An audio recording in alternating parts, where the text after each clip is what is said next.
기도하겠습니다. 사랑과 은혜가 많으신 아버지 하나님, 주님의 은혜에 감사와 찬양을 드립니다. 아버지, 이 시간에도 우리와 함께하여 주시옵시고 우리가 진리를 알아가는데 부족함이 없도록 역사하여 주시옵소서. 주님께서 사마리아 여인과 예배를 하시고 이제 갈릴리로 오십니다. 선지자가 고향에서는 높임을 받지 못한다고 말씀을 하셨습니다. 역시 갈릴리로 왔지만 갈릴리 사람들은 주님께 말씀을 청하지도 않고 듣지도 않고 그저 자기들의 종교적인 행위만 보고 있사옵나이다. 주님께서 이 세상에 오셔서 우리를 구원하시고 영생을 얻게 하기 위해서 오셨지만 사람들은 전혀 깨닫지를 못하고 그분이 누구신가를 모르고 있사옵나이다. 그러나 하나님께서 우리에게 성령을 보내주셔서 성경에서 증거를 받아 예수 그리스도를 알게 해주시니 감사드립니다. 모든 말씀 예수 그리스도의 이름으로 기도했습니다. 아멘. 요한복음 4장 46절을 보겠습니다. 예수께서 다시 갈릴리 가나에 이르시니 전에 물로 포도주를 만드신 곳이라 왕의 신하가 있어 그 아들이 가버나움에서 병들었더니 주님께서 예배를 했습니다. 사마리아 여자와 예배를 하고 난 후에 사마리아 여자가 동네로 들어가서 나의 행한 일을 내게 말한 사람을 와 보라, 이는 그리스도가 아니냐고 외침으로 해서 사마리아 사람들이 여자의 말을 듣고 주님께로 와서 자기들과 함께 유하기를 청하셨다고 말씀을 하고 있습니다. 그리스도입니다. 이스라엘은 모두가 하나님께서 그리스도를 보내주실 것을 믿고 있었습니다. 모세의 예언도 그렇고 선지자들의 예언을 보아도 그가 오실 것을 말씀을 하고 있습니다. 비록 사마리아 사람들이 유대인들로부터 멸시를 받음으로 해서 예루살렘 성전에 가서 제사를 드리지는 못하고 있을지라도 그들의 마음에서는 항상 메시아를 기다리고 있었다는 것을 알 수 있습니다.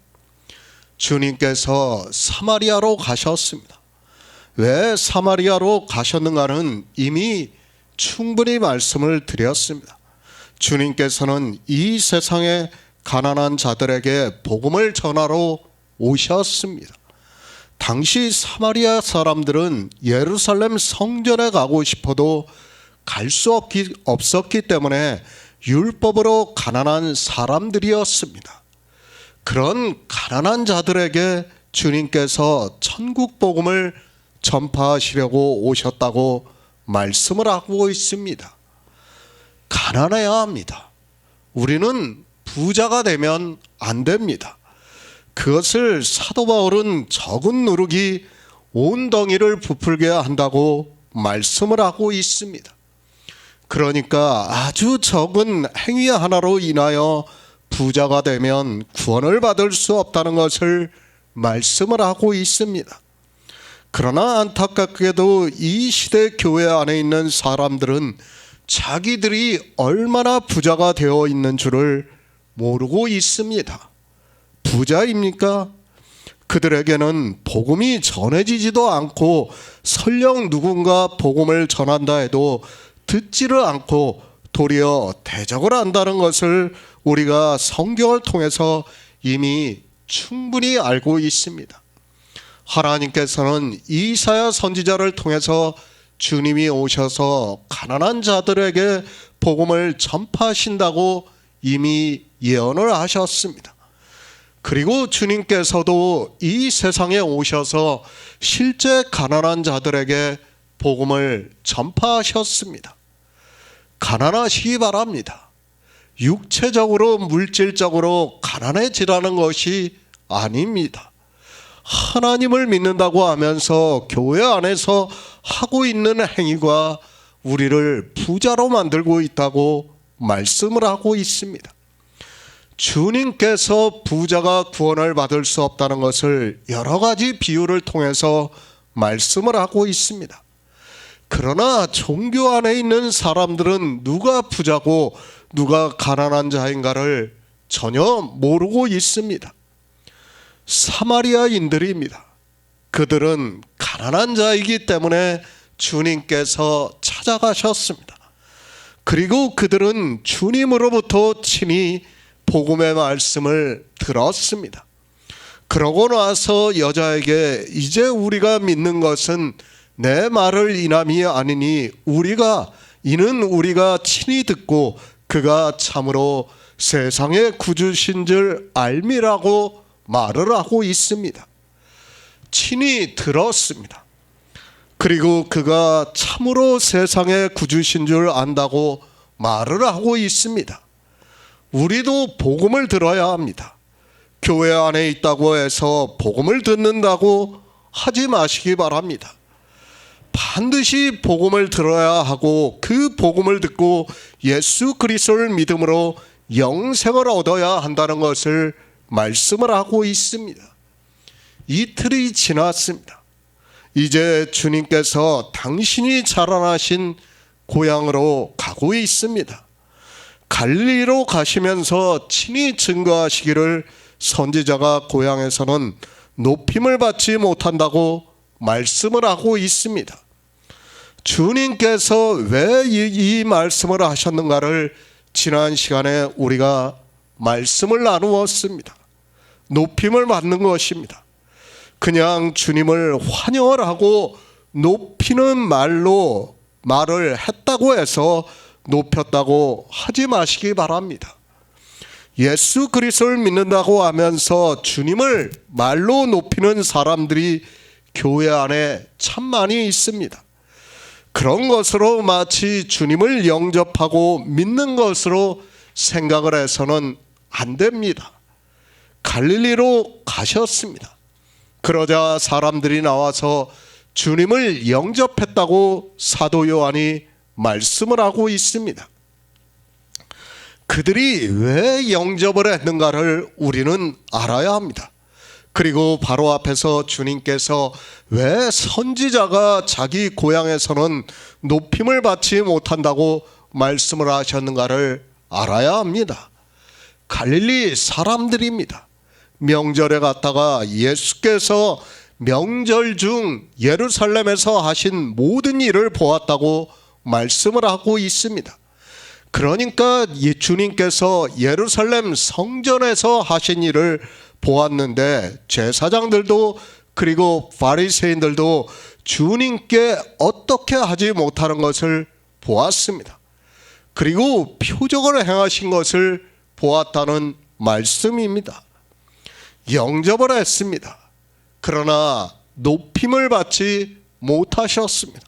우리는 바로 알아야 합니다. 왜 주님께서 그 말씀을 하셨는가를 알아야 합니다. 갈릴리 사람들이 주님을 영접하고 높이시려면 어떻게 해야 하는가 하면 사마리아인들과 같이 함께 유하기를 청해서 말씀을 들었어야 합니다. 주님께 청해야 합니다. 그리고 그 말씀을 듣고 사마리아인들과 같이 그가 참으로 세상의 구주신 줄 알고 믿어야 합니다. 그러니까 그가 이 세상에 오신 하나님이라는 것을 믿어야 한다는 말씀입니다. 주님의 말씀을 듣고 자기들을 구원해 주시기 위해서 이 세상에 오신 독생하신 하나님이라는 것을 믿어야 주님을 높이는 것이라는 말씀입니다. 그런데 어떻게 했습니까? 갈릴리 사람들은 주님께 말씀을 청하지도 않았습니다. 그리고 주님이 누구신 줄도 몰랐습니다. 그저 예루살렘 성전에서 행하신 모든 일을 보고 영접을 했다고 말씀을 하고 있습니다. 그런 인간적으로 환영을 하는 것은 높이는 것이 아니라는 것을 말씀을 하고 있습니다. 예수 그리스도입니다. 그분은 전능하신 하나님입니다. 갈릴리 사람들이 주님께 말씀을 청해서 주님께서 전능하신 하나님이라는 것을 듣고 믿으면 그것이 높이는 것이 된다는 것을 말씀을 하고 있습니다. 그러나 성경을 보아서 잘 알겠지만 갈릴리 사람들은 그리고 유대인들은 그렇게 하지 않았습니다. 새 번역을 보겠습니다. 예수께서 또다시 갈릴리 가나로 가셨다. 그곳은 전에 물로 포도주를 만드신 곳이다. 그곳에 왕의 신하가 한 사람이 있었는데 그의 아들이 가버나움에서 앓고 있었다. 주님께서 고향으로 가셨습니다. 이미 주님의 소문은 다 나 있는 상태입니다. 그런데 주님의 말씀과 같이 갈릴리로 갔지만 고향에서는 높임을 받지 못했습니다. 갈릴리 사람들은 물론 후에 예수 그리스도를 믿는 사람들이 많이 있었지만 주님이 살아계시는 지금은 높임을 받지 못했다고 말씀을 하고 있습니다. 영생입니다. 우리가 영생을 얻으려면 주님을 높여야 한다는 것을 말씀을 하고 있습니다. 주님께서 이 세상에 오시는 것을 누가는 지극히 높은 곳에서는 하나님께 영광이요 땅에서는 기뻐하심을 입은 사람들 중에 평화로다라고 말씀을 하고 있습니다. 주님은 위에서 오셨습니다. 그러니까 독생하신 하나님이 이 세상에 오셨다고 사도 요한은 말씀을 하고 있습니다.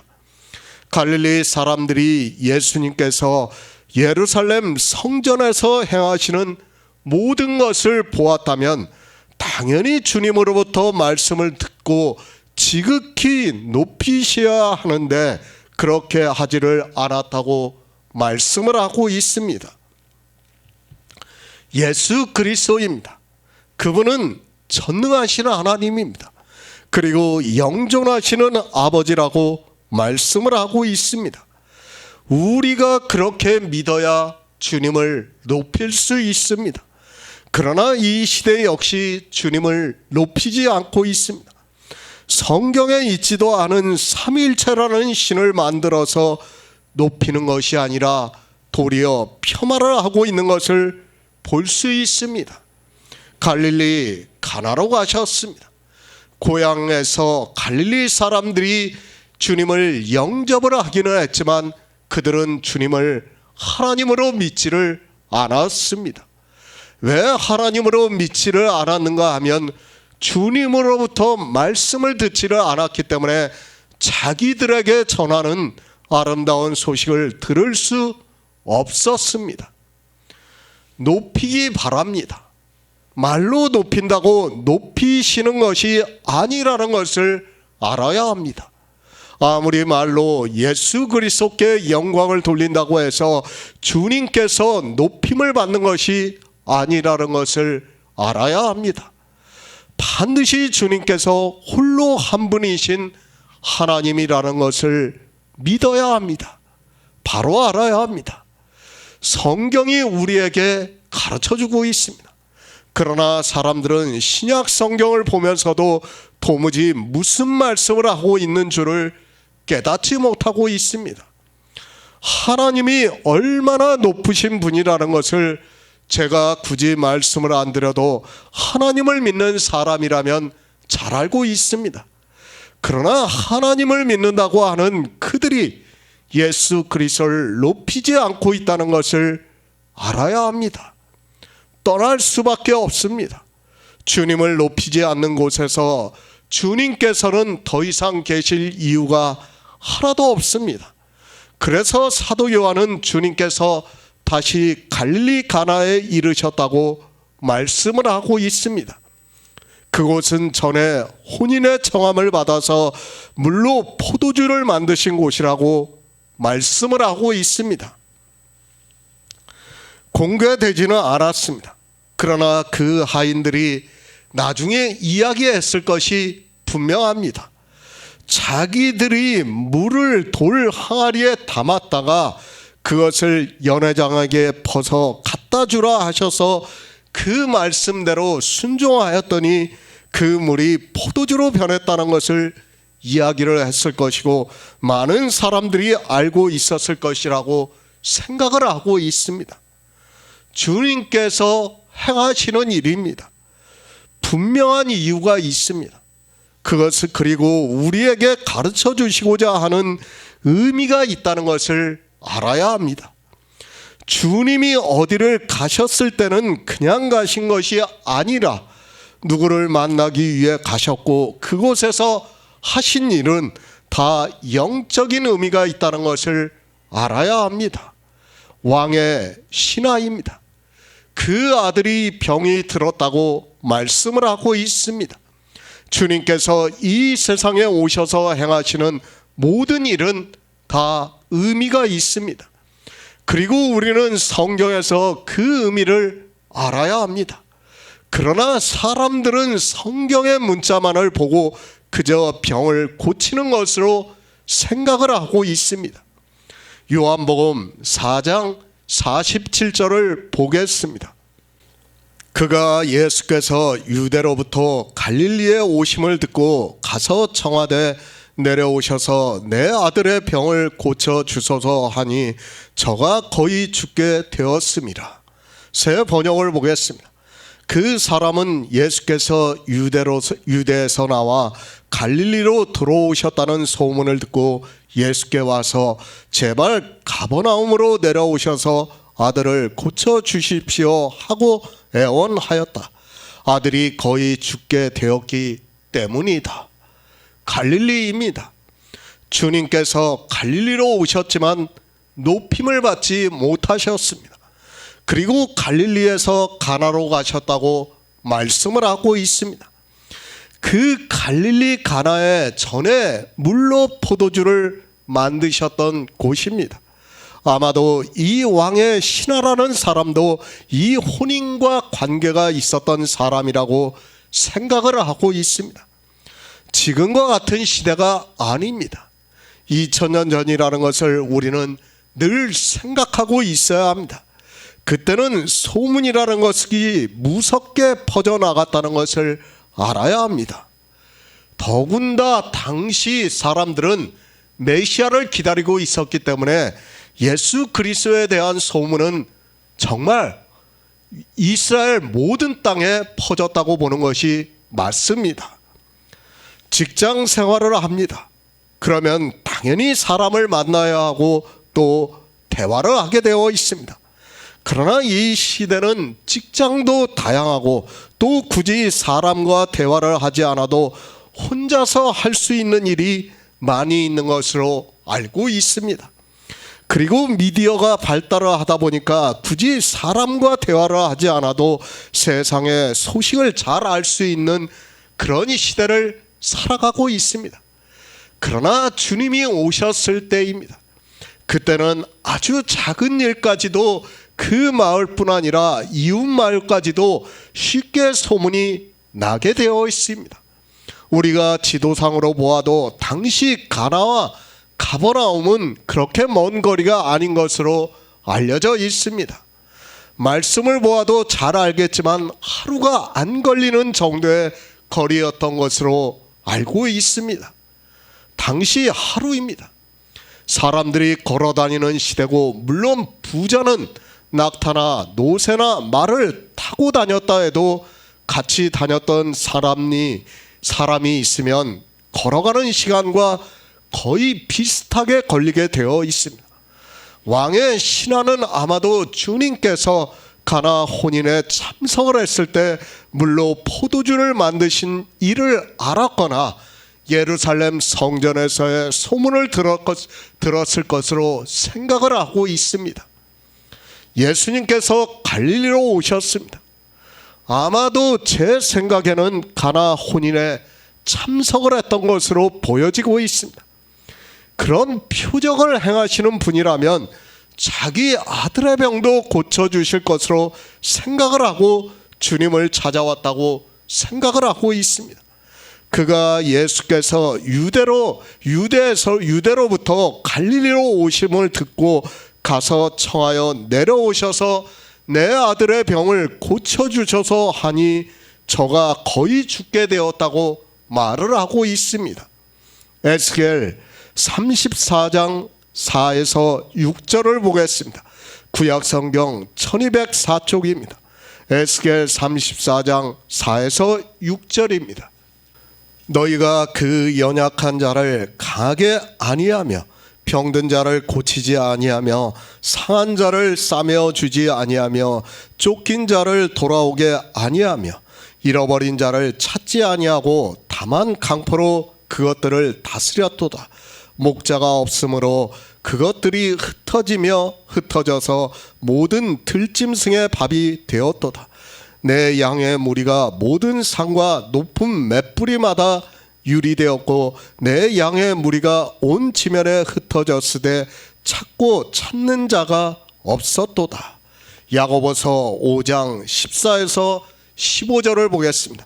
신약성경 376쪽입니다. 야고보서 5장 14에서 15절입니다. 너희 중에 병든 자가 있느냐? 저는 교회의 장로들을 청할 것이요 그들은 주의 이름으로 기름을 바르며 위하여 기도할지니라. 믿음의 기도는 병든 자를 구원하리니 주께서 저를 일으키시라. 혹시 죄를 범하였을지라도 사하심을 얻으리라. 병입니다. 우리는 이 병에 대해서 바로 알아야 합니다. 지금 성경에서 왕의 신하의 아들이 실제 병이 들었습니다. 그리고 주님께서 이 왕의 신하가 자기 아들이 거의 죽게 되었다고 하면서 아들의 병을 고쳐달라고 하니까 주님께서 병을 고쳐주셨습니다. 성경입니다. 비유와 예표입니다. 우리는 비유라는 것을 알고 성경을 보아야 합니다. 육체의 일을 통해서 영의 생명에 대해서 비유를 해서 말씀을 하고 있다는 것을 알아야 합니다. 성경은 계속해서 말씀하고 있지만 영생에 대한 말씀이라는 것을 잊어서는 안 됩니다. 육체의 병입니다. 지금 암병에 걸려 시한부에 있는 사람들에게는 조금 냉정하게 들릴지 모르겠지만 우리가 설령 암병이 낫고 더 산다고 해서 무슨 의미가 있는가를 알아야 합니다. 우리 인생이라는 것은 구더기 같고 벌레 같고 헛것 같아서 지나가는 그림자 같다고 말씀을 하고 있습니다. 그런 인생입니다. 병이 낫는다 해도 아무 의미가 없고 병이 고쳐진다고 해도 아무 의미가 없다는 것을 알아야 합니다. 제가 병에 걸려있는 사람들에게 병원에서의 치료를 포기하라고 이 말씀을 하는 것이 절대로 아닙니다. 우리는 병을 고칠 수 있다면 병원에 가서 치료도 받고 약도 먹음으로 해서 고칠 수 있다면 그렇게 해야 합니다. 인생 잠시 보이다가 사라지는 안개입니다. 설령 그렇다 해도 우리가 고칠 수 있다면 치료를 해야 한다는 것에 있어서 저도 절대로 부정하고 싶지 않습니다. 그런데 문제는 사람들이 성경을 너무 오해를 하고 있습니다. 선지자들이나 사도들 그리고 주님이 이 세상에 오셔서 병을 고치셨다고 해서 마치 그것을 해도 되는 것으로 생각을 하고 있습니다. 성경은 비유입니다. 그리고 상징성을 가지고 말씀을 하고 있습니다. 그리고 그 말씀에서 가르쳐 주시고자 하는 하나님의 뜻이 있습니다. 성경의 문자를 보고 주님께서 병을 고쳐주시고 선지자들이 죽은 자를 살리고 사도들이 그렇게 했다고 해서 지금 이 시대에 우리가 그렇게 해도 된다고 생각을 하지 마시기 바랍니다. 영의 일입니다. 육체의 일이 아니라는 것을 알아야 합니다. 지금 사도 요한도 주님께서 행하신 육체의 일을 통해서 영의 일을 비유로 말씀을 하고 있다는 것을 알아야 합니다. 제가 주님께서 실제 병을 고치신 것을 부정하는 것이 절대로 아닙니다. 다만 그것은 비유라는 것을 알아야 합니다. 영의 일을 비유로 행하신 일이지 실제 병을 고쳐주시기 위해서 오신 것이 아니라는 것을 알아야 합니다. 우리가 생각해 보시기 바랍니다. 세례 요한이 누구입니까? 이 세상에서 여자가 난 중에 세례 요한보다 더 큰 이가 없다고 말씀을 하고 있습니다. 이 세례 요한이 헤롯 왕에게 죽게 되었습니다. 그래서 그 제자들을 보내서 주님께 오실 이가 당신입니까? 우리가 다른 일을 기다려야 합니까? 라고 묻습니다. 무슨 말입니까? 세례 요한이 죽게 되었습니다. 제자들을 주님께 보내서 오실 그이가 당신이라면 나를 살려달라고 하는 말과 같습니다. 그런데 주님께서는 소경이 보며 안진뱅이가 걸으며 문둥이가 깨끗함을 받으며 귀머거리가 들으며 죽은 자가 살아나며 가난한 자에게 복음이 전파가 된다고 말씀을 하고 있습니다. 주님께서 이 세상에 오셔서 하실 일을 말씀을 하고 있습니다. 세례 요한입니다. 그가 소경입니까? 안진뱅이입니까? 문둥병이 걸렸습니까? 귀머거리입니까? 죽은 자입니까? 아니면 부자입니까? 주님께서 이어서 말씀하시기를 오히려 세례 요한에 대해서 말씀을 하고 있으며 그의 사역은 거기까지라는 것을 말씀을 하고 있습니다. 병입니다. 우리는 병에 대해서 바로 알아야 합니다. 지금 주님께서 육체의 병을 말씀을 하고 있습니까?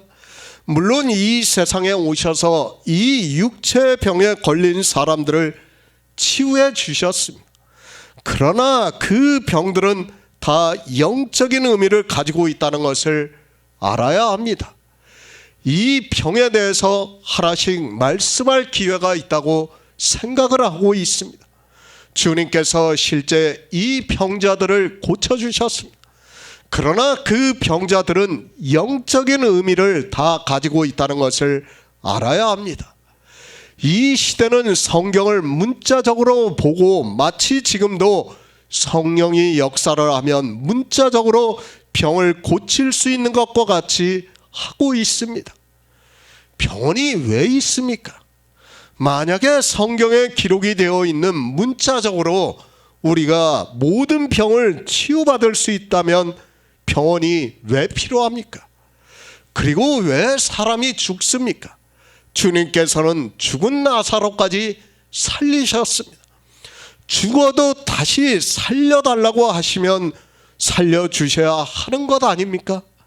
모든 병을 고칠 수 있다면 죽은 자도 살리신다고 믿고 그렇게 해야 맞는다고 저는 믿고 있습니다. 비유입니다. 다시 말씀을 드리지만 성경에 기록이 되어 있는 모든 병자를 치유하는 사건은 비유라는 것을 알아야 합니다. 이제는 성경이 다 기록이 되어 있습니다. 우리가 영생을 얻을 수 있는 모든 말씀이 다 기록이 되어 있기 때문에 성경을 보고 영생을 얻으면 되기 때문에 더 이상 그런 일을 하지 않아도 된다는 것을 알아야 합니다. 한 데나리온입니다. 주님께서 우리에게 약속하신 것은 한 데나리온이라는 것을 알아야 합니다. 주님께서 우리에게 주시기로 하신 것은 아니 주님이 이 세상에 오셔서 구속의 일을 마치시고 하늘에 올라가심으로 해서 우리가 받을 수 있는 것은 영생이라는 것을 믿어야 합니다. 뭐가 부족합니까? 아니 이 세상에서 더 살면 뭐합니까? 성경에 기록이 되어 있다고 해서 모든 것이 다 가하다고 생각하지 마시기 바랍니다. 기도를 해서 병을 고치면 되는데 이 시대 병원이 왜 필요합니까? 아니 병원은 왜 가는지 도무지 이해가 안 됩니다. 목사들도 병이 걸리면 먼저 병원에 가서 치료를 받으면서 왜 교회를 병원으로 만들고 있는지 모르겠습니다. 자기들은 병원에 안 갈까? 기도해서 낫는다고 하지 마시기 바랍니다. 이제 성경이 다 기록이 되어 있는 이 시대는 그런 기적이 없다는 것을 알아야 합니다. 저를 이단이라고 해도 좋고 저를 믿음이 없는 자라고 해도 좋습니다. 그러나 교회가 그런 짓을 하고 있다는 것 자체가 저는 잘못이라고 믿고 있습니다. 에스겔서를 보시기 바랍니다. 성경을 읽고 독해가 되지 않습니까? 에스겔 선지자가 무슨 말씀을 하고 있습니까? 누구에게 하고 있는 말씀입니까? 이스라엘의 목자들에게 예언을 하고 있습니다. 그 목자가 누구입니까? 당시 제사장들과 그리고 장로들에게 말씀을 하고 있습니다. 그들이 영적으로 이스라엘을 들짐승의 밥이 되게 하는 것을 보고 말씀을 하고 있습니다. 짐승입니다. 그것이 무엇입니까? 종교가 되어 있는 교회를 말씀을 하고 있습니다. 이스라엘은 종교가 되어 있습니다. 그런 이스라엘의 목자들에게 예언을 하고 있습니다. 그들이 하나님을 믿지 않음으로 해서, 그들이 복음을 전하지 않음으로 해서 이스라엘 백성들이 영생을 얻지 못함으로 해서 들짐승의 밥이 되었다고 말씀을 하고 있습니다. 육적인 병입니까? 육적으로 산 것을 말씀을 하고 있습니까? 그것이 아니라 육의 일을 비유로 해서 영의 일을 말씀을 하고 있습니다. 그들이 진리를 전하지 않음으로 해서, 영생에 대해서 전하지 않음으로 해서 하나님께서 내 양무리가 온 지면에 흩어졌다고 말씀을 하고 있습니다. 영생에 대한 예언의 말씀입니다. 이스라엘의 제사장들과 장로들이 하나님을 믿지 않고 종교가 됨으로 해서 이스라엘 백성들이 들짐승의 밥이 되었다고 말씀을 하고 있습니다. 그러니까 종교의 밥이 되어서 다 사망의 길로 가고 있다는 것을 에스겔 선지자가 비유로 말씀을 하고 있습니다. 율법주의입니다. 이스라엘이 종교가 되어서 율법주의에 빠져 있는 것을 에스겔 선지자를 통해서 비유로 말씀을 하고 있습니다. 그러므로 해서 이스라엘 백성들이 들짐승의 밥이 되었다고 말씀을 하고 있습니다. 그러니까 종교에 다 빠져 있다는 것을 말씀을 하고 있습니다. 내 양의 무리가 온 지면에 흩어졌다고 말씀을 하고 있습니다. 예수 그리스도께서 오셨습니다. 이 세상에 오셔서 실제 병든 자를 고쳐주셨습니다. 제가 그것을 부정하는 것이 절대로 아닙니다. 그런데 그 병이 다 무엇인가 하면 비유라는 것을 알아야 합니다. 그 비유를 모르고 마치 지금도 육체의 병을 고칠 수 있는 것으로 생각을 하고 교회를 병원으로 만들고 있는 사람들이 있습니다. 다 고칩니까? 주님께서 모든 병자를 다 고쳐주셨습니다. 그런데 이 시대 교회에서 병을 고친다고 하고 있습니다. 그들이 다 고침을 받고 있습니까?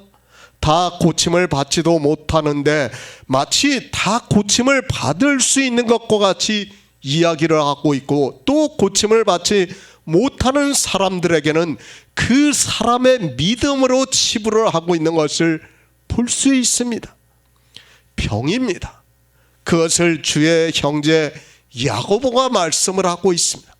믿음의 기도는 병든 자를 구원하리니 주께서 저를 일으키시리라.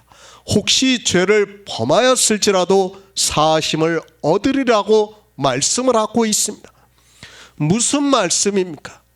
야고보가 말씀하고 있는 병은 육체의 병이 아니라 영의 일에 있어서 병을 말씀하고 있기 때문에 그가 혹시 죄를 범하였을지라도 사하심을 얻으리라고 말씀을 하고 있습니다.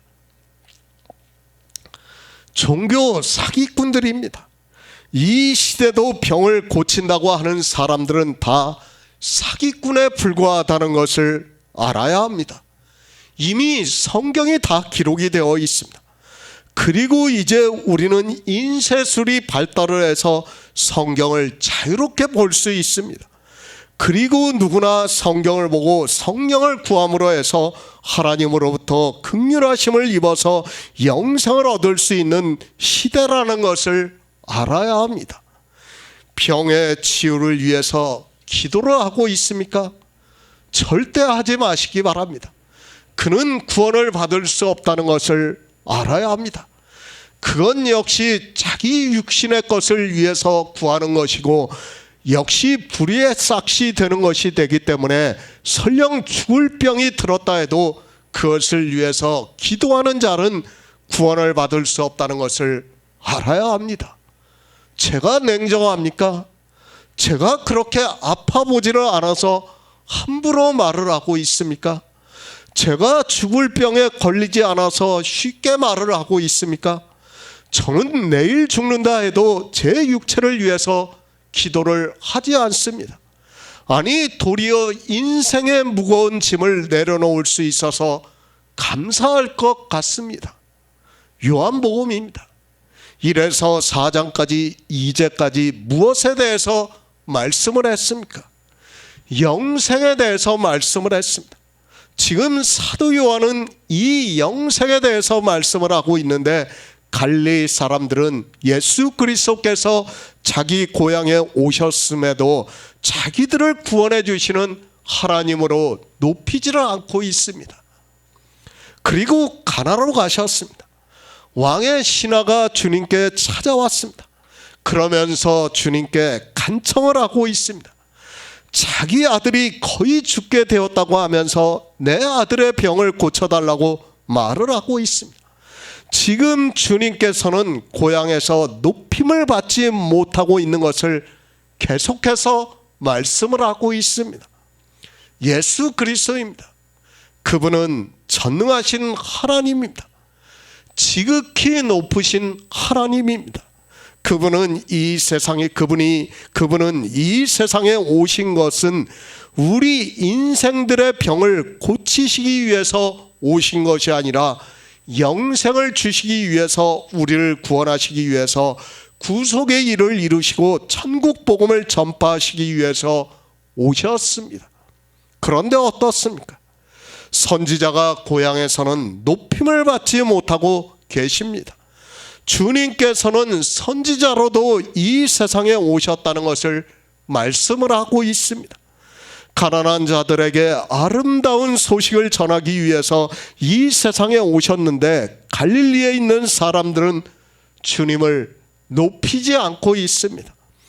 주님으로부터 당연히 천국 복음을 듣고 그가 누구신가를 알고 높여야 하는데 그렇지를 않고 있다는 말씀을 하고 있습니다. 성경입니다. 왜 우리가 성경을 보고 있습니까? 이 질문에 정확한 답변을 해야 합니다. 우리가 성경을 보는 이유는 성경에서 예수 그리스도를 알아 믿음으로 해서 그의 은혜로 영생을 얻는 그것입니다. 성경은 바로 이것을 우리에게 가르쳐주기 위해서 기록된 말씀이라는 것을 알고 성경을 보아야 합니다. 그런데 사람들은 이것은 잊고, 아니 생각도 하지 않고 성경을 문자로만 보고 있습니다. 교회는 병원이 아닙니다. 더 이상 병을 고치는 일을 해서는 안 됩니다. 그것은 이제 무당이 하는 일이라는 것을 알아야 합니다. 정말 그런 초월적인 힘으로 병을 고치기를 원하는 사람이 있다면 차라리 무당을 찾아가서 그에게 굿을 해달라고 하는 것이 낫다는 것을 알아야 합니다.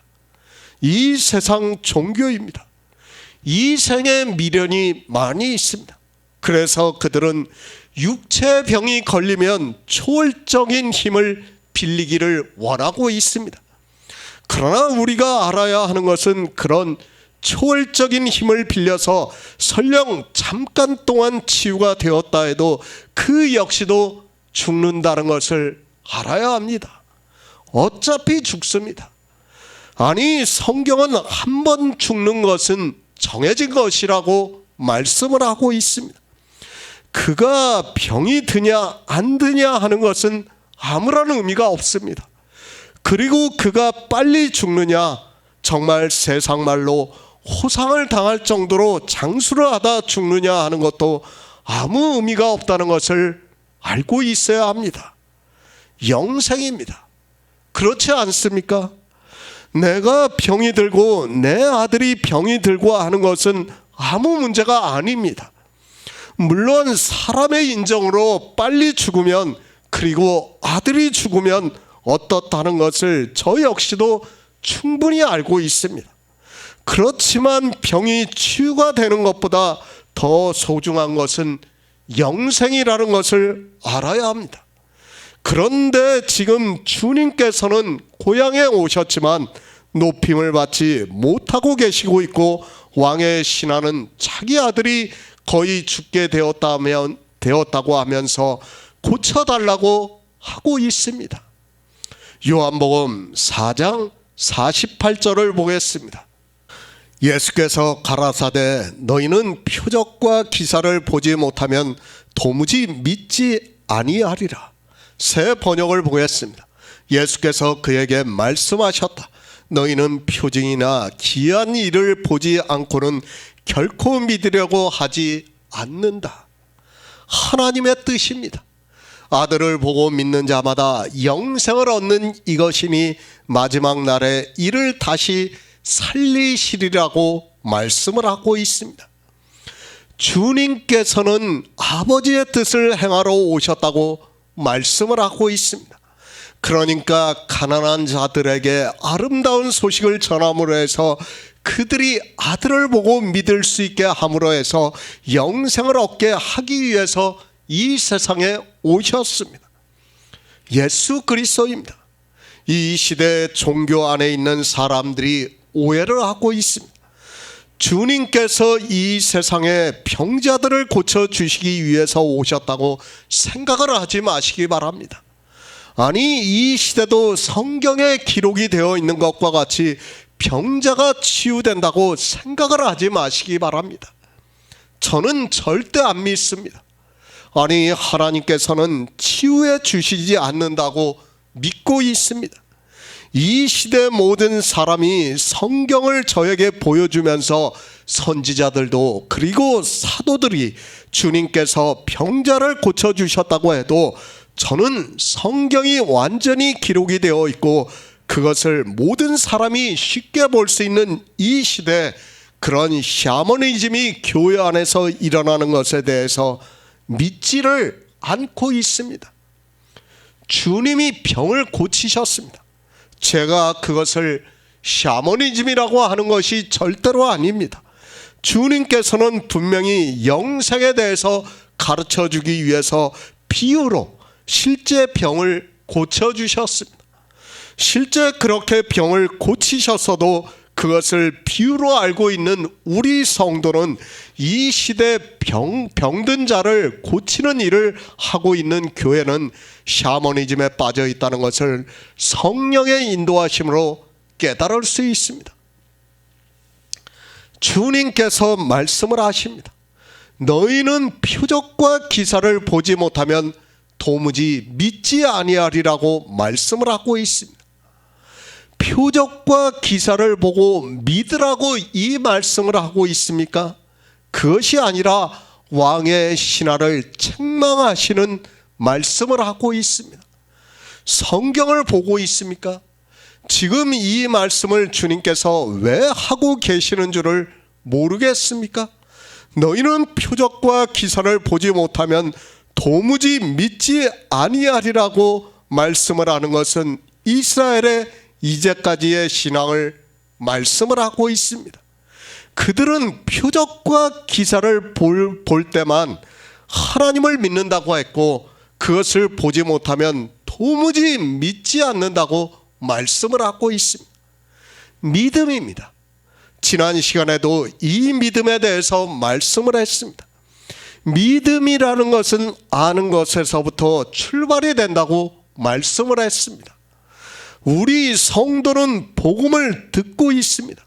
성경에서 예수 그리스도의 복음을 듣고 믿음으로 해서 영생을 얻고 있다는 말씀을 했습니다. 그런데 이스라엘은 어떻습니까? 그들은 대대로 하나님을 믿는 백성들이었습니다. 그리고 그들의 조상을 애굽에서 여러 가지 표적과 기사를 행하시면서 광야를 거쳐 가나안으로 인도를 하셨습니다. 그러나 그들은 그 많은 표적과 기사를 보고도 가나안에 들어가지 못했다는 것을 알아야 합니다. 표적과 기사입니다. 겉으로 나타나는 일이라는 말씀입니다. 그러니까 사람의 상식으로는 이해하기 힘든 일이 겉으로 나타나는 것을 말씀을 하고 있습니다. 하나님께서 이런 표적과 기사를 많이 나타내셨습니다. 왜 그것을 나타내셨는가 하면 이 성경이 다 기록이 되기 전에 영이신 하나님의 말씀인 생명에 대해서 믿을 수 없기 때문에 나타내셨다는 것을 알아야 합니다. 마태복음 16장 4절을 보겠습니다. 신약 성경 27쪽입니다. 마태복음 16장 4절입니다. 악하고 음란한 세대가 표적을 구하나 요나의 표적밖에는 보여줄 표적이 없느니라 하시고 저희를 떠나가시다. 표적입니다. 누가 구하고 있습니까? 악하고 음란한 세대가 표적을 구한다고 예수님께서 말씀을 하고 있습니다. 교회 안에서 누가 표적을 구하는가를 주님께서 말씀을 하고 있습니다. 그러나 주님의 말씀을 보고도 사람들은 표적을 보기를 원하고 있습니다. 악하고 음란한 세대입니다. 누구를 말씀하고 있습니까? 율법주의에 빠져 있는 사람들에게 말씀을 하고 있습니다. 이 시대도 율법주의에 빠져 있는 사람들은 표적을 구하고 있습니다. 어느 표적을 구하고 있는가 하면 하늘로부터 오는 표적을 구하고 있습니다. 바리새인들이 지금 주님을 시험하면서 하늘로부터 오는 표적을 구하고 있습니다. 표적입니다. 그리고 기사입니다. 물론 특별히 나타나는 형상도 표적과 기사라고 말할 수 있습니다. 그러나 우리가 눈으로 보고 느끼고 하는 것 역시 표적과 기사라는 것을 알아야 합니다. 영의 생명에 대해서 믿음으로 역사를 하고 있는 성도는 그런 표적과 기사가 굳이 필요가 없습니다. 왜 그런가 하면 성령이 진리로 인도를 하시고 있고 믿음으로 역사를 하고 있기 때문입니다. 그런데 어떻습니까? 믿지를 못하면 어떻게 합니까? 자기들이 눈으로 보고 느끼고 하는 것으로 믿으려고 하고 있습니다. 지금 사도 요한은 생명에 대해서 계속해서 말씀을 하고 있다는 것을 생각을 하고 말씀을 보아야 합니다. 성경은 문장을 잘라서 보는 것이 아니라 계속 이어져 있다는 것을 알아야 하고 그렇게 성경을 보아야 합니다. 전혀 새로운 문장입니까? 그것이 아니라 지금 계속해서 생명에 대해서 말씀하고 있다는 것을 알고 성경을 보아야 합니다. 주님께서도 그렇게 말씀을 하고 있고 우리는 그 생각을 가지고 성경을 보아야 합니다. 그러나 사람들은 성경의 제목을 보고 그리고 그 문장을 보고 그것만 생각을 하고 있습니다. 그렇게 성경을 보는 사람들은 절대로 성경이 풀리지 않는다는 것을 알아야 합니다. 표적입니다. 겉으로 나타나는 흔적을 말하고 있습니다. 그러니까 병자가 있으면 병이 고쳐지는 것 역시 표적이라고 할 수 있습니다. 지금 주님께서는 왕의 신하가 와서 자기 아들이 죽을 병이 걸렸다고 하면서 거의 죽게 되었다고 하면서 고쳐달라고 하는 그 사람과의 대화 중에서 너희는 표적과 기사를 보지 못하면 도무지 믿지 못한다고 말씀을 하고 있습니다. 마태복음입니다. 바리새인들이 표적을 구하고 있습니다. 12장에서 표적을 구하고 있고 또 16장에서 표적을 구하고 있습니다. 그런 그들에게 악하고 음란한 세대가 표적을 구하나 요나의 표적 밖에는 보여줄 표적이 없느니라 하시고 저희를 떠나가셨다고 말씀을 하고 있습니다. 바리새인들입니다.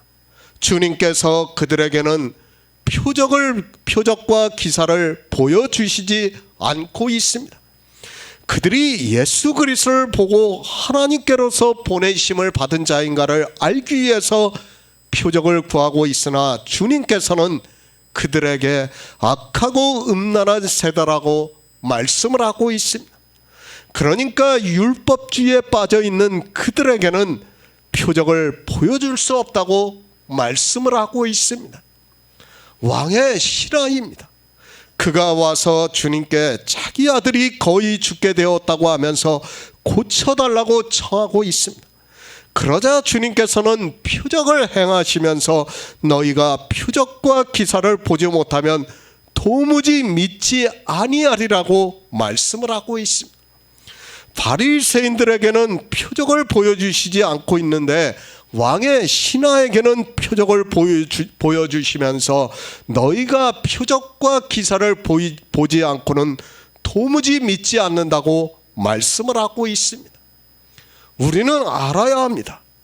주님께서 이 세상에 오셨습니다.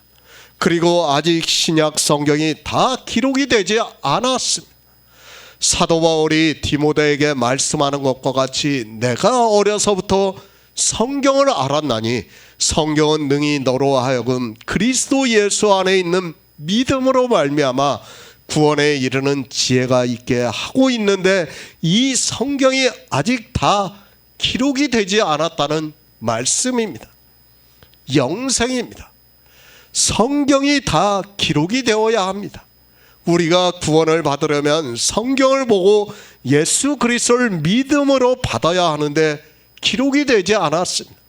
그래서 주님께서 그리고 하나님께서 사도들에게 표적을 보이셨습니다. 성경을 보고 구원을 받아야 하는데 아직 성경이 기록이 되지 않았기 때문에 너희는 표적과 기사를 보지 못하면 도무지 믿지 아니하지만 표적을 보이시고 있습니다. 왜 그렇습니까? 바로 비유로 보여주시고 있다는 말씀입니다. 영생에 대해서 말씀을 하기 위해서 보여주시고 있다는 말씀을 하고 있습니다. 만약에 성경이 다 기록이 되어 있다면 아마도 왕의 신하에게 이런 말씀을 하지 않고 성경을 보고 구원을 받으라고 하셨을 것입니다. 믿게 하기 위해서입니다. 예수 그리스도를 만났으면 주님의 말씀을 듣고 영생에 대해서 믿어야 하는데 아직 이스라엘은 예수 그리스도를 보고도 믿지를 못하고 있습니다. 갈릴리 사람들은 주님을 영접하기는 했지만 자기들이 친히 듣고 그가 참으로 세상의 구주신 줄 알아야 하는데 그렇지 않았습니다. 고린도전서 1장 22에서 24절을 보겠습니다. 신약성경 264쪽입니다. 고린도전서 1장 22에서 24절입니다. 유대인은 표적을 구하고 헬라인은 지혜를 찾으나 우리는 십자가에 못 박힌 그리스도를 전하니 유대인에게는 거리끼는 것이요 이방인에게는 미련한 것이로되 오직 부르심을 입은 자들에게는 유대인이나 헬라인이나 그리스도는 하나님의 능력이요 하나님의 지혜니라. 유대인입니다. 표적을 구하고 있습니다. 헬라인은 지혜를 찾고 있습니다. 이 시대 기독교인들은 유대인과 헬라인을 섞어 놓았다고 보아야 합니다. 우리나라 종교인들을 보시기 바랍니다. 바리새인들과 같이 율법을 잘 지키고 있고 또 헬라인과 같이 이 세상의 지혜를 얻기 위해서 교회 안에서 성경 공부를 하고 있고 영어 예배를 드리고 있고 헬라어와 히브리어를 배우고 있습니다. 성경을 보시기 바랍니다. 이 시대 기독교인들이 어떻게 살아가고 있는가를 다 비유를 통해서 말씀을 하고 있습니다. 그런데 사람들은 자기들이 유대인이 아니고 헬라인이 아니라고 생각을 하고 있습니다. 율법을 지키고 있는 사람은 유대인이라고 할 수 있고, 이 세상 초등학문으로 성경을 알려고 하는 사람은 헬라인이라고 할 수 있습니다. 실제 이 시대 기독교라는 종교의 교리가 다 헬라 시대 때 만들어진 거예요. 헬라 사상이 만연을 할 때 만들어진 교리가 이제까지 내려오고 있다는 것을 우리가 알아야 합니다. 종교인들입니다. 자기들이 유대인이나 되는 것으로 생각을 하고 있습니다. 그리고 또 이 시대는 지적인 수준이 높아지다 보니까 평신도들이 영어 예배를 드린다고 하고 있고, 대형 교회에 가면 히브리어와 헬라어를 배우는 반이 있을 정도라는 것을 알아야 합니다. 그런데 우리는 어떻습니까? 성경에서 예수 그리스도를 알아가고 있습니다. 그것을 사도 바울은 우리는 십자가에 못 박힌 그리스도를 전하니 유대인에게는 거리끼는 것이요 이방인에게는 미련한 것이로되 오직 부르심을 입은 자들에게는 유대인이나 헬라인이나 그리스도는 하나님의 능력이요 하나님의 지혜라고 말씀을 하고 있습니다. 사도 요한은 어떻게 말씀을 하고 있습니까? 예수께서 거기를 떠나 갈릴리로 가시며 친히 증거하시기를 선지자가 고향에서는 높임을 받지 못한다고 말씀을 하면서 사마리아인들은 주님을 영접을 하고 이는 우리가 친히 듣고 그가 참으로 세상의 구주신 줄 안다고 말을 하고 있습니다. 이 시대 종교인들입니다. 그들의 반은 유대인입니다. 그리고 그들의 반은 헬라인이 되어 있습니다. 그래서 우리가 십자가에 못 박히신 예수 그리스도를 증거로 하면 그들에게는 거리끼는 것이 되고 미련하게 보임으로 해서 복음을 듣지 않고 복종치 않는 것을 볼 수 있습니다. 도무지 믿지 않습니다. 그래도 성경이 다 기록이 되기 전에는 표적과 기사를 보고서라도 믿을 수 있었는데 이제는 더 이상 표적과 기사가 없다는 것을 알아야 합니다. 설령 그것이 나타난다고 해도 그것은 이제 더 이상 하나님께서 역사를 하시는 것이 아니라 주님께서 마태복음에서 말씀을 하신 것과 같이 거짓 그리스도들과 거짓 선지자가 일어나 큰 표적과 기사를 보이며 할 수만 있다면 택하신 자들을 미혹하고 있다는 것을 알아야 합니다. 그러니까 지금 나타나고 있는 표적과 기사는 뭡니까? 병을 고치는 것이 뭡니까? 거짓 그리스도들과 거짓 선지자들이 행하고 있다는 것을 마태복음에서 주님께서 말씀을 하고 있습니다. 성경이 기록되기 전입니다. 하나님께서 믿게 하기 위해서 표적과 기사를 보이셨습니다. 그러나 이제 성경이 다 기록이 되었습니다. 그리고 이제는 누구나 성경을 볼 수 있는 그런 시대를 살아가고 있습니다. 우리는 이제 성경을 보고 그리스도 예수 안에 있는 믿음으로 말미암아 구원에 이르는 지혜를 얻음으로 해서 영생을 얻어야 한다고 말씀을 하고 있습니다. 병을 고칩니까? 거짓 선지자가 표적과 기사를 행하고 있다는 것을 알아야 합니다. 그것으로 성경을 볼 수 없게 만들고 있습니다. 우리는 성경을 보아야 합니다. 그리고 성경에서 빌립과 나다나엘과 같이 예수 그리스도를 아는 지혜를 얻음으로 해서 성령을 받고 영생을 얻어야 한다는 말씀입니다. 성경을 안 봅니다. 아니 그래도 목사들은 성경을 보고 있습니다. 그러나 성경을 보고 있지만 헬라인이 되어서 이 세상 초등학문으로 만들고 있습니다.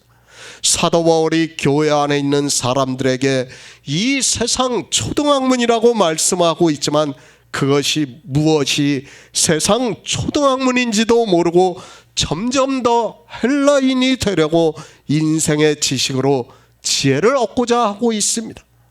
주님께서 말씀을 하십니다. 너희는 표적과 기사를 보지 못하면 도무지 믿지 않는다고 말씀을 하고 있습니다. 이스라엘이 표적과 기사를 보고 믿으려 하고 있지만 주님께서는 왕의 신하의 아들을 살려주시는 표적을 행하시고 있습니다. 왜 주님께서는 표적을 보지 않고는 믿지 않는 그들에게 표적을 보이셨습니까? 성경입니다. 우리에게 가르쳐주고자 하는 말씀입니다. 주님이 오셨을 때는, 아니 성경이 다 기록이 되기 전에는 사람들이 표적과 기사를 보지 못하면 도무지 믿지를 않고 있습니다. 그래서 그들에게 믿게 하시려고 그들을 불쌍히 여기시는 마음으로 표적을 행하심으로 해서 왕의 신하의 아들의 병을 고쳐주시고 있습니다. 그러나 알아야 합니다. 이제는 성경이 다 기록이 되어 있습니다. 앞에서 말씀을 드렸지만 이제는 표적을 굳이 보여주실 필요가 없습니다. 사람들이 안 믿어도 어쩔 수 없습니다. 하나님께서는 성경을 우리에게 주셨고 성경을 보고 구원을 받게 하셨습니다.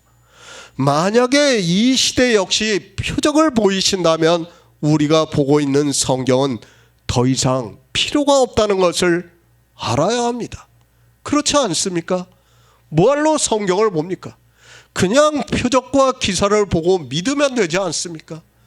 성경이 기록이 되기 전과 기록이 되고 난 후를 우리는 분명히 알아야 합니다. 이 시대 교회를 보시기 바랍니다. 유대인은 표적을 구하고 헬라인은 지혜를 찾는 것과 같은 교회의 모습을 보이고 있습니다. 굳이 성경을 안 보아도 자기들이 눈으로 보고 느끼고 그리고 배우는 것으로 하나님을 믿는다고 생각을 하고 있습니다. 그런 그들이 성경 말씀을 애써 외면을 하고 있고 깊이 상고할 생각도 하지 않고 있습니다. 요한복음 4장 49에서 50절을 보겠습니다. 신하가 가로되 주여 내 아이가 죽기 전에 내려오소서. 예수께서 가라사대 가라 내 아들이 살았다 하신대 그 사람이 예수의 하신 말씀을 믿고 가더니. 새 번역을 보겠습니다. 그 신하가 예수께 청하였다. 선생님 내 아이가 죽기 전에 내려와 주십시오. 예수께서 말씀하셨다. 돌아가거라 내 아들이 살 것이다. 그는 예수께서 자기에게 하신 말씀을 믿고 떠나갔다. 왕의 신하입니다. 그의 아들이 거의 죽게 되었다고 말씀을 하고 있습니다. 부모의 마음은 다 같다고 생각을 하고 있습니다. 더구나 아들이 하나 있다면 그 부모는 무엇이라도 할 수 있다고 생각을 하고 있습니다. 제가 그것이 잘못되었다는 것이 절대로 아닙니다. 사람입니다. 우리 인생이라는 것이 그렇습니다. 아니 영의 생명에 대해서 모르면 더욱 그렇습니다. 육체의 생명이 끝이 나면 모든 것이 다 끝이 나는 것으로 생각을 하고 있습니다. 더구나 사람의 인정은 죽음 앞에서 어느 누구도 담대할 수 없는 것이 사실이기도 합니다. 물론 초라는 사람도 있습니다. 특별한 환경과 이상을 가지고 있는 사람은 그럴 수 있습니다. 그러나 보통의 사람이라면 누구나 똑같은 마음으로 살아가고 있다고 생각을 하고 있습니다. 그래서 이 왕의 신하도 자기 아들이 거의 죽게 되었다고 하면서 주님께 간청을 하고 있는 것을 볼 수 있습니다. 예수 그리스도입니다. 갈릴리로 오시면서 무슨 말씀을 하셨습니까? 친히 증거하시기를 선지자가 고향에서는 높임을 받지 못한다고 말씀을 하셨습니다. 지금 주님께서는 병자 하나를 고치고 안 고치고 하는 것은 아무 문제가 되지 않습니다. 그러나 갈릴리로 왔지만 사람들은 예수 그리스도를 보고 그의 말씀을 듣고 주님을 높이기보다는 표적과 기사를 보기를 원하고 있습니다. 우리는 생각해 보아야 합니다. 만약 이 왕의 신하가 주님께 와서 자기 아들의 병을 고쳐달라고 하면서 예수 그리스도를 높였다면 아마도 주님은 가버나움으로 직접 같이 가실 수 있습니다. 그러나 왕의 신하는 자기 아들이 거의 죽게 된 것 외에는 아무 생각이 없습니다. 하나님입니다. 독생하신 하나님이 이 세상에 오셨습니다. 그러면 자기 아들이 거의 죽게 되어서도 아무 문제가 되지 않는다는 것을 알아야 합니다. 이 왕의 신하는 자기 아들의 육체의 일로만 주님께 간청하기보다는 주님께 청해서 자기 집에서 함께 유해 주시기를 청했어야 합니다. 그러나 이 왕의 신하는 자기 아들이 거의 죽게 된 그것만 생각하고 있습니다. 지금 주님께서는 우리 인생에 어쩌면 가장 근원적인 혈과 정을 보여주시고 있는 거예요. 그것을 보여주시면서 너희가 표적과 기사를 보지 않고는 도무지 믿지 않는다는 말씀을 하고 있습니다. 하나님을 믿습니까? 우리 인생은 어차피 한번 죽습니다. 저도 모르겠습니다. 이 왕의 신하의 아들이 나중에 복음을 듣고 예수 그리스도를 믿었는지는 모르겠습니다. 그러나 뒤에 물론 그의 온 집이 다 믿었다고 말씀을 하고 있으니까 그럴 가능성은 충분히 있다고 생각을 하고 있습니다.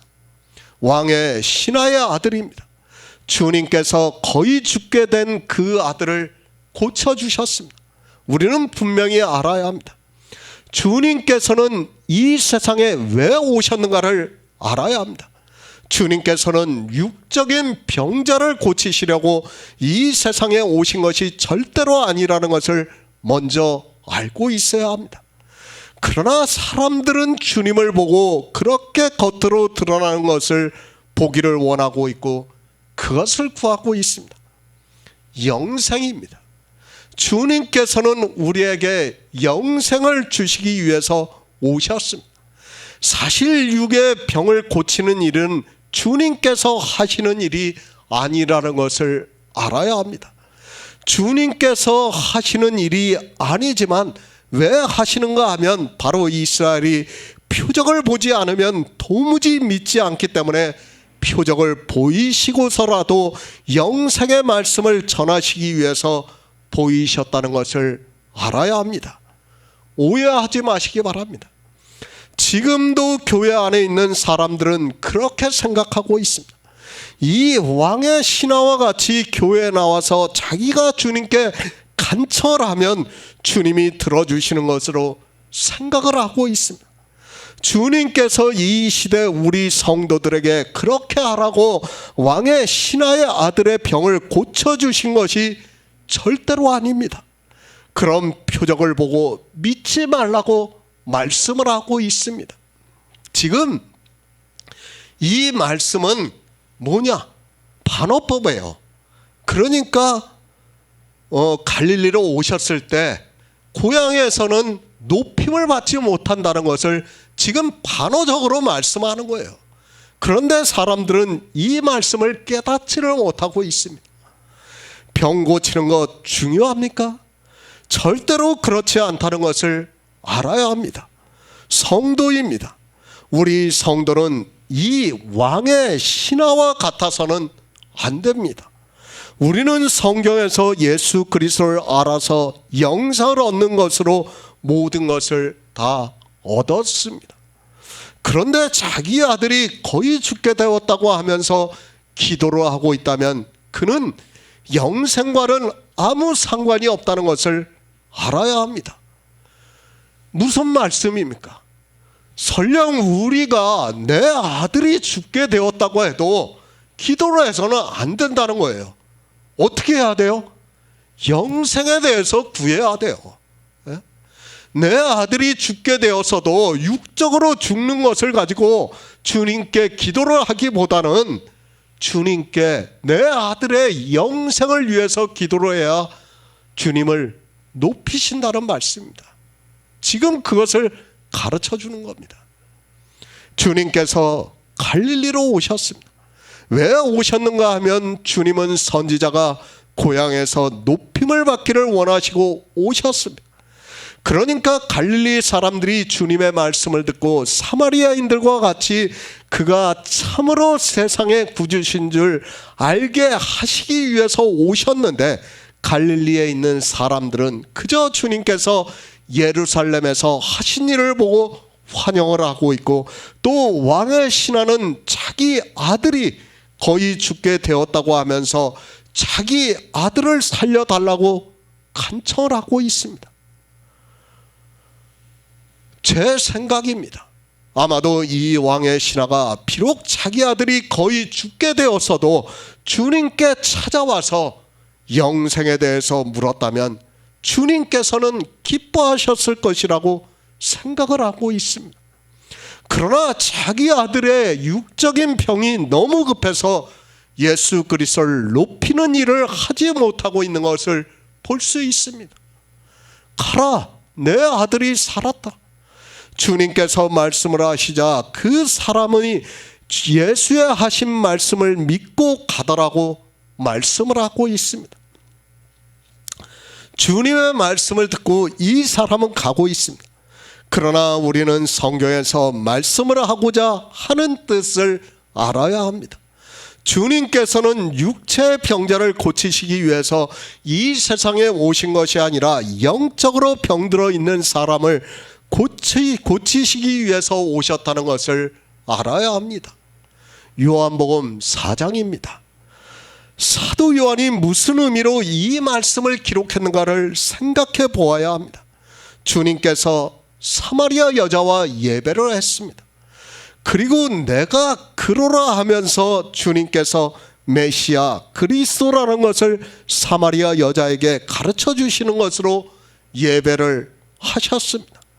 그리고 사마리아인들이 주님을 청했습니다. 마을로 들어가서 이틀을 유하시면서 그들에게 복음을 전하셨습니다. 이사야 말씀과 같이 그들은 가난한 자들이기 때문에 아름다운 소식을 전했고, 그들이 주님의 말씀을 친히 듣고 그가 참으로 세상의 구주신 줄 알고 믿는다고 말을 하고 있습니다. 그리고 갈릴리로 가십니다. 그러면서 고향에서는 선지자가 높임을 받지 못한다고 말씀을 하고 있습니다. 실제 갈릴리로 가자 사람들이 환영을 했지만 주님께 말씀을 드리려 하지 않고 있습니다. 그래서 혼인이 있었던 가나로 가니까 왕의 신하가 자기 아들이 거의 죽게 되었다고 하면서 고쳐달라고 간청을 하고 있습니다. 주님이 원하시는 것입니다. 그것은 아버지의 뜻이기도 합니다. 아들을 보고 믿는 자마다 영생을 주시는 것입니다. 그리고 마지막 날에 다시 살리시겠다고 말씀을 하고 있습니다. 아들을 보고 믿는다는 말씀은 아들이 하신 일을, 그러니까 우리를 구원하시는 모든 구속의 일을 알아서 믿음으로 해서 구원을 받는 것입니다. 영생입니다. 비록 왕의 신하의 아들이 병이 들어서 곧 죽게 되었습니다. 그럴지라도 주님을 높이려면 어떻게 해야 하는가 하면 왕의 신하는 주님을 청해서 자기 아들의 영생에 대해서 물었어야 합니다. 그러나 고향에서는 주님을 그렇게 높이지를 않고 있습니다. 제가 냉정합니까? 아니에요. 왕의 신하의 아들이 설령 죽으면 어떻습니까? 영생을 얻는다면 그보다 더 기쁜 일이 어디 있습니까? 설령 다시 살아서 그가 100살을 살면 뭐합니까? 영생을 얻지 못한다면 그것은 아무 의미가 없다는 것을 우리가 이제까지 성경을 통해서 알고 있습니다. 지금 주님은 우리에게 그것을 가르쳐 주는 겁니다. 왕의 신하의 아들이 주님을 높이셨다면 얼마나 좋겠는가. 정말 자기 아들이 죽게 되었을 때 그 순간에도 예수를 높이는 그런 믿음이 있다면 얼마나 좋겠는가를 우리 인생들에게 가르쳐 주는 거예요. 우리 성도들에게 가르쳐주는 말씀이에요. 우리는 그럴 수 있어요. 이제는 영생에 대해서 알기 때문에 설령 내 아들이 죽게 되었다 해도 무엇을 구합니까? 그 병에 대해서 구하는 것이 아니라 뭘 구합니까? 내 아들의 영생에 대해서 구하게 되어 있어요. 지금 그 말씀을 하는 거예요. 주님을 높이시려면 아들이 죽고 사는, 육체 죽고 사는 문제는 아무것도 아니에요. 뭡니까? 영생을 얻냐 하냐 못 얻느냐, 그것이 중요하다는 것을 우리에게 가르쳐 주는 것입니다. 아들입니다. 하나 있는 아들이 죽는다는 심정 저 역시 잘 알고 있습니다. 그러나 그것보다 더 중요한 것은 영생이라는 것을 알아야 합니다. 이 말씀을 통해서 우리에게 가르쳐 주시고자 하는 의미가 바로 그것입니다. 아들이 아들의 병을 고쳐달라고 하는 것보다 더 중요한 것은 아들이 영생을 얻는 것이 주님께서 높임을 받는다는 것을 우리는 알아야 합니다. 제가 냉정합니까? 절대로 아니라는 것을 알아야 합니다. 우리 인생은 아무것도 아니라는 것을 알고 있다면 절대로 이 왕의 신하와 같이 하지 않습니다.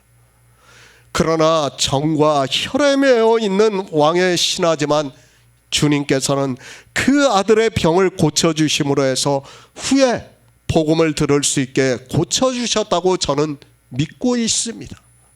요한복음 4장 51에서 52절을 보겠습니다. 내려가는 길에서 그 종들이 오다가 만나서 아이가 살았다 하거늘 그 낫기 시작한 때를 물은즉 어제 제7시에 열기가 떨어졌나이다 하는지라. 새 번역을 보겠습니다. 그가 내려가는 도중에 종들이 마중 나와 그 아이가 살아났다 보고하였다. 그가 종들에게 아이가 낫게 한 때를 물어보니 어제 오후 1시에 열기가 떨어졌습니다 하고 종들이 대답하였다. 왕의 신하입니다. 그의 아들이 거의 죽게 되었다고 말을 하고 있습니다. 그러면서 주님께 청하여 내려오셔서 아들의 병을 고쳐달라고 말을 하고 있습니다. 그 말에 주님께서는 너희는 표적과 기사를 보지 못하면 도무지 믿지 아니하리라고 말씀하고 있습니다. 표적과 기사입니다. 겉으로 나타나는 신기한 일을 말씀하고 있습니다. 그러니까 예수 그리스도께서 메시아라는 소문을 듣고 이 왕의 신하는 주님께 찾아왔습니다. 그러면서 자기 아들의 병을 고쳐달라고 간청을 하고 있습니다. 메시아라는 소문을 듣고 왔지만 이 사람은 자기 아들의 병이 너무 급해서 주님께 간청을 하고 있습니다. 주님께서 내 아들이 살았다 말씀을 하십니다. 그 말씀을 듣고 왕의 신하가 가버나움으로 돌아가고 있다고 말씀을 하고 있습니다. 그리고 내려가는 길에 그 종들이 오다가 만나서 아이가 살았다 하거늘 그 낫기 시작한 때를 물은즉 어제 제7시에 열기가 떨어졌다고 말을 하고 있습니다. 예수 그리스도입니다. 그분은 전능하시는 하나님이라는 것을 믿어야 합니다. 만약에 갈릴리 사람들이 예수 그리스도를 전능하시는 하나님으로 믿었다면 그들은 주님을 청해서 어떻게 하든지 주님의 말씀을 듣고 주님으로부터 하나님의 선물과 주님이 오셔서 주시는 것을 받았을 것입니다. 그 말씀을 하고 있습니다.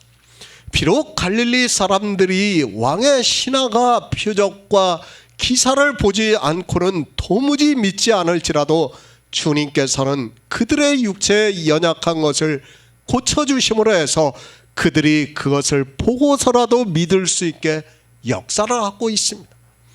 그것이 지금 이 시대도 그렇다고 생각을 하지 마시기 바랍니다.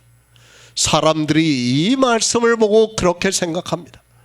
왕의 신하가 아들의 병을 고치기 위해서 주님을 찾아왔고 또 주님의 말씀을 믿고 내려가는 도중에 아들이 살았다 하는 종들의 말을 들었다고 하면서 주님의 말씀을 믿고 내려가는 믿음에 대해서 이야기하고 있는 것을 볼 수 있습니다. 그러면서 믿으라고 합니다. 이 왕의 신하와 같이 믿으면 고침을 받을 수 있다고 말을 하고 있습니다. 그러나 지금 이 말씀은 주님은 분명히 독생하시는 하나님으로 이 세상에 오셨지만 갈릴리 사람들, 그러니까 주님의 고향 사람들이 주님을 높이지 않고 표적을 보기만 원하는 것을 말씀을 하고 있습니다. 그리고 주님의 말씀을 믿었다고 합니다. 주님께서 내 아들이 살았다 하는 그 말씀을 믿었다고 하면서 그 말씀을 믿고 가버나움으로 가는 왕의 신하의 믿음을 높이 사는 말을 하고 있는 것을 볼 수 있습니다. 그러나 주님께서는 표적과 기사를 보고 믿는 것을 원하시는 것이 아니라 사마리아인들과 같이 친히 듣고 그가 참으로 세상의 구주신 줄 아는 것을 원한다는 것을 비유적으로 반어적으로 말씀하고 있다는 것을 알아야 합니다. 사도 바울의 말씀입니다. 유대인은 표적을 구한다고 말씀을 하고 있습니다. 그러니까 겉으로 나타나는 것을 보고 믿는다고 말씀을 하고 있습니다. 저도 확실하게 단정을 지을 수 없습니다. 사도 요한은 분명히 뒤에서 왕의 신하의 아들이 산 것을 보고 그 온 집이 모두 예수를 믿었더라고 말씀을 하고 있습니다. 과연 표적을 보고 믿는 것이 진짜 믿음인가를 우리는 생각해 보아야 합니다. 요한복음 4장 53절을 보겠습니다. 아비가 예수께서 내 아들이 살았다 말씀하신 그때인 줄 알고 자기와 그 온 집이 다 믿으니라. 새 번역을 보겠습니다. 아이 아버지는 그때가 예수께서 그에게 내 아들이 살 것이다 하고 말씀을 하신 바로 그 시각인 것을 알았다. 그래서 그와 그의 온 집안이 함께 예수를 믿었다. 예수 그리스도입니다. 주님께서는 갈릴리로 오신 목적이 있습니다. 그리고 갈릴리로 오시기 전에 친히 증거하시기를 선지자가 고향에서는 높임을 받지 못한다고 말씀을 하시면서 오셨습니다. 그리고 갈릴리 사람들의 영접을 받았고 다시 혼인이 있었던 가나로 가시니까 왕의 신하가 찾아와서 자기 아들이 거의 죽게 되었다고 하면서 주님께 내려와서 고쳐달라고 간청을 하고 있습니다. 사도 요한입니다. 아비가 예수께서 내 아들이 살았다 말씀하신 그때인 줄 알고 자기와 그 온 집이 다 믿으니라고 말씀을 하고 있습니다. 저는 이 말씀에 대해서 많이 고민을 하고 생각을 했습니다. 과연 이들이 믿었는가 하는 것에 대해서 생각을 했습니다. 예수 그리스도입니다. 이 세상에 오셔서 하실 일이 있습니다. 그것 중에 가장 중요한 일이 우리를 구원하시는 구속의 일입니다. 하나님의 아들로 오셔서 우리 인생들을 구원하시는 일을 하심으로 해서 우리가 성경에서 아들을 보고 믿음으로 해서 영생을 얻게 하시기 위해서 오셨습니다. 주님은 그 일을 하셔야 합니다. 그리고 천국 복음을 전파하시는 일을 하셔야 합니다. 영적으로 병든 자를 고쳐주시고 연약한 자의 것을 친히 담당하셔야 합니다. 그리고 가난한 자에게 복음을 전파하시기 위해서 오셨습니다. 이 모든 일을 주님께서 3년 반 동안 하셨습니다. 우리가 생각해야 하는 일은 주님께서 사람들을 만나 일일이 복음을 다 깨닫게 해주시는 일은 사실 있을 수 없습니다. 그래서 앞에서 말씀을 하고 있습니다.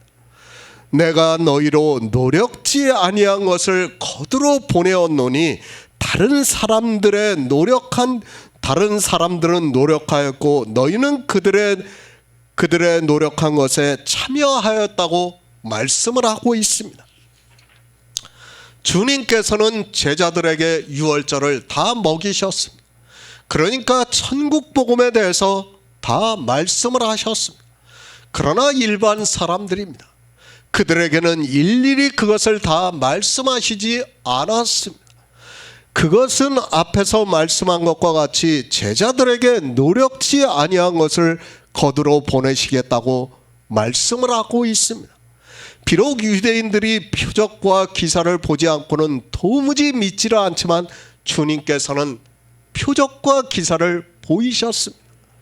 그리고 후에 주님의 제자들로 주님께서 노력한 것을 거두러 보내셨다고 믿고 있습니다. 주님께서 노력하셨습니다. 그러니까 우리 인생들이 구원을 받을 수 있게 이 세상에 오셔서 모든 구속의 일을 다 이루셨습니다.